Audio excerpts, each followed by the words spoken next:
Oi, gente, tudo bem? Bom dia de novo, né? Mais um dia aí. Vamos dar continuidade a essa questão asiática, né? A gente já estava falando da Ásia, tá? Já estava falando de hidrografia, né? Relevo e tudo mais. Agora a gente vai voltar a falar um pouquinho disso aí. Não lembro se eu cheguei a falar sobre isso aqui, sobre essa questão das cordilheiras, né? Acho que sim, mas aqui está falando sobre o uso dessas localidades para produção, tá? O uso dessa questão para a questão da produção e tudo mais. Ó, na Cordilheira do Himalaia, no Planalto do Tibete, estão localizadas as nascentes de muitos rios do continente, formadores de importantes bacias hidrográficas. Entre eles podemos destacar o rio Ganges, Hindu, Mekong e Yangtze, Rio Azul, Rio Amarelo, entre outros. Acho que eu já falei disso aí, tá? E aí aqui, ó, vai falar sobre essa questão dos rios, né, do subcontinente indiano. Ó. Na imponente cordilheira do Himalaia nascem dois dos grandes rios do continente, o Hindu e o Ganges. Juntos eles formam a extensa e fértil planície indogangética na região sul da Ásia, que está entre as áreas mais populosas do mundo. O rio Ganges possui valor espiritual especial para os hinduístas, que creem na purificação pelo banho em suas águas. Aliás, existem territórios do rio Ganges que a água é extremamente suja, tá, gente? Centenas, muito mais do que a bacia ali do Rio de Janeiro, né? Muito mais, tá? Centenas de praticantes da região hindu se banham nesse local de confluência de três rios sagrados, Gange, Yamuna e Sarasvatu, né? Durante a celebração do Mauni Amavasya. Nesse ritual, os hinduístas sentem-se abençoados ao se banhar nas águas desse rio. A região do Oriente é uma região muito religiosa, né, gente? A gente sabe disso. Uma região de grande estabilidade geológica. Tá, isso aí é interessante de falar. Nós temos aqui, ó, o chamado Círculo de Fogo, né? Na verdade, esse território aqui é coberto por vulcões, tá? E esse Círculo de Fogo do Pacífico é o lugar que mais tem terremoto, vulcões, tsunami e problemas no mundo, tá? Por que isso não chega no Brasil? Primeiro porque o Brasil está aqui, né, banhado pelo Atlântico, e nós temos toda a Cordilheira dos Andes aqui para segurar esse problema. Então não chega aqui. Olha só. Diversas regiões do continente asiático se encontram em áreas de grande instabilidade geológica, pois estão localizadas nas proximidades das zonas de contato entre placas tectônicas. O leste e o sudeste do continente, em particular, integram uma região de maior atividade sísmica do planeta, o chamado Círculo de Fogo, né, do Pacífico, que percorre aproximadamente a orla do Oceano Pacífico entre a América, a Ásia e a Oceania. Essa zona é assim chamada por causa do grande número de vulcões ativos ao longo de sua extensão. A existência desses vulcões está associada à proximidade das áreas limites da placa tectônica. Okay? Então, por exemplo, o Japão, que está aqui, tá? Ele está numa zona no centro da placa tectônica. Tá? Aí você tem também, por exemplo, Indonésia, esses lugares aqui também. O Japão tem mais de 2.000 terremotos por dia. Só que são terremotos que não são, às vezes não podem ser registrados direito na escala, né, de terremotos, são muito fraquinhos. Tá? Essa zona é assim chamada por causa do grande número de vulcões ativos ao longo de sua extensão. A existência desses vulcões está associada à proximidade dos limites da placa tectônica, ok? Por isso limites. Abalos sísmicos que ocorrem na crosta oceânica podem ocasionar maremotos, conhecidos na língua japonesa como tsunamis. São ondas de grandes proporções que se movem com velocidade de até 800 km por hora. Aí aqui, ó, no abalo sísmico, né, de 2004, cadê?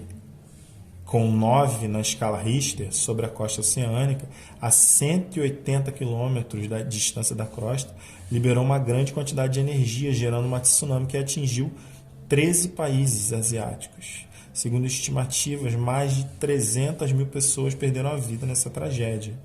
Tá? Existe um filme que passa sempre na sessão da tarde, que fala sobre esse filme aqui, sobre esse evento aqui. É uma família que estava na Indonésia, se eu não me engano, e foi o país onde essa tsunami abalou mais. E esse filme fala um pouco sobre esse momento aí. Eu não estou lembrando o nome do filme não, mas... Tá. Então, aí aqui a gente vai ter os exercícios, né? E vamos lá, vamos dar um pouquinho mais de continuidade aí, ó. O continente asiático apresenta grande diversidade de tipos climáticos e formações vegetais, resultado de uma intensa interação entre fatores como latitude, longitude, relevo e distância ou proximidade em relação aos oceanos, maritimidade e continentalidade. Maritimidade é a ação do mar no continente e continentalidade é o resultado que a gente tem por estar longe do mar, tá? A maior parte do continente asiático está em zona temperada norte, na zona temperada norte, entre o trópico de Câncer e o círculo polar ártico. Na Ásia setentrional, uma porção do continente localiza dentro do círculo polar ártico, parte da região leste e quase todo o sudeste da Ásia, por sua vez, encontra-se na zona tropical, entre o trópico de Câncer e de Capricórnio. Então, aí aqui, ó, nós vamos ter climas diferentes, tá vendo? Ó? Polar, lá em cima na Rússia, aqui altas montanhas, né? Inclusive o Everest. Aqui frio, na Rússia também. Clima meridional, tá? Aqui no Oriente Médio, né? Clima temperado, que seria aqui, ó, nessa mudança aqui, ó, do frio da Rússia, né, para a parte do Equador, então para a parte do trópico, então clima temperado. Por que tudo isso aqui não está em clima temperado? Por causa da variação de altitude, tá bom? Ó, aqui nós temos um clima semiárido, aqui nós temos clima desértico, tá? Porque essa cadeia de montanhas aqui, essa cadeia de montanhas que existe aqui, impede, né, que a umidade passe para lá. Então isso vai gerar um problema muito sério aqui, tá bom? Semiárido, tá vendo? Desértico e semiárido. Então isso aqui é tudo muito problemático, tá? Então, e por último aqui equatorial, né? Já aqui, ó, equatorial na zona do Equador, tá? Indonésia, Vietnã, tá bom? Se eu não me engano, não. As Coreias, a Coreia do Sul também tá nesse patamar aí, tá? Por aqui assim. Ó, nas elevadas latitudes da Ásia Central e Setentrional predominam o clima frio e o clima polar, marcado por baixas temperaturas e pela ocorrência das precipitações na forma de neve, né? Ao norte do continente e ao longo do litoral da Rússia, em áreas de ocorrência de clima polar, predomina-se a vegetação de tundra, que é um tipo de vegetação, enquanto ao sul dessa faixa estão localizadas florestas coníferas, né, pinheiros e coisas assim, que desenvolvem sob a influência do clima frio. Uma extensa faixa dos climas desérticos e semiáridos, nos quais predomina a vegetação de deserto ou de estepes, e pradaria estende-se por quase todo o Oriente Médio, pelo noroeste da Índia e parte da Ásia Central e leste da Ásia. Desde que haja umidade suficiente, desenvolve-se uma vegetação de gramíneas nessa área. tá? Aí a gente já tem aqui, ó, como é que vai funcionar o desenvolvimento das vegetações, tá bom? Aqui, ó. Vamos lá. Aí, continuando isso, né, gente? Ao norte do Himalaia, ou seja, para cima do Himalaia, a ocorrência de desertos está relacionada, entre outros fatores, à presença das cordilheiras do Planalto do Tibete, que impedem a chegada das massas de ar quentes e úmidas, conforme eu falei, né, provenientes do oceano. Alguns dos desertos do continente são quentes, como o do Oriente Médio, enquanto outros são frios, como o do Gobi, entre a Mongólia e a China. Baixa escassez de precipitação, baixa escassez de chuva, né, em ambos os casos, induzem a baixa diversidade de espécies. Tá? No Oriente Médio, ao longo da costa do Mar Mediterrâneo e ao sul do Mar Cáspio, ocorre também o clima mediterrâneo, largamente influenciado pelos fatores de maritimidade, proximidade com o mar, né? Nessas áreas desenvolve-se a vegetação mediterrânea, com espécies de plantas adaptadas aos verões quentes e secos, alternados com invernos úmidos e moderadamente frios. Tá bom? Ó, no arquipélago do Japão e em parte da costa leste da China, em áreas de ocorrência de clima subtropical, o fator de maritimidade também é determinante e promove a alternância de estações do ano bem definidas. Em parte, as regiões sul e leste da Ásia, em áreas próximas ao Trópico de Câncer, predomina o clima tropical, influenciado pelo regime de monções. Tá? Monções, gente, eu esqueci. Eu acho que é a questão da mudança, né, de temperatura. Ok? É basicamente isso. Tá? Aqui, monções, gente. Eu achei aqui, ó.